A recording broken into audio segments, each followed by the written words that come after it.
Hey sexy mamas and beautiful ladies. Okay, it's Coach Happiness. Basi leo tutafanya mazoezi ya mgongo kwa ajili ya kutengeneza mgongo, kuondoa nyama uzembe, kutone baki yako inaonekana imetone.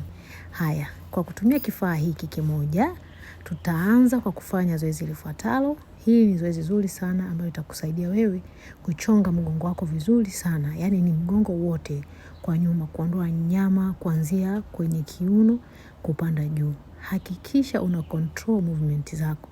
Lakini pia ili zoezi lifanye kazi vizuri sana, hakikisha unafanya mara 10, yani seti 3, unahesabu 1 mpaka 10 mara 3. Kwa ina maana utafanya 30. Haya.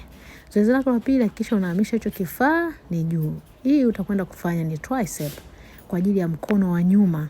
Okay? Hii wanawake tunahitaji sana kwa sababu inasaidia kuondoa ile nyama uzembe, unatone msuli wa nyuma, inatoa hiyo nyama uzembe hapo nyuma. Lakini pia kwa kupitia diet. Kumbuke mazoezi yanakusaidia kukupa toning, yani kukuza msuli, lakini sio kukufanya eti kuondoa mafuta. Kama lengo ni kukuza msuli, kisha unafanya 10 mara 3. Pectoralis hizi zinakusaidia kutengeneza kifua kwa mwanamke, hasa kuanzia kwenye maziwa mpaka kwenye kwapa. Ni nzuri sana pia kukupa definition nzuri na kuondoa brabage hata kwa mbele. Na hili sasa tunaenda kwenye back section. Hili zoezi linakusaidia ni kwenye traps. Hili pia linakupa vile vile sex back. Hauhitaji mazoezi magumu sana ili upate definition ya back.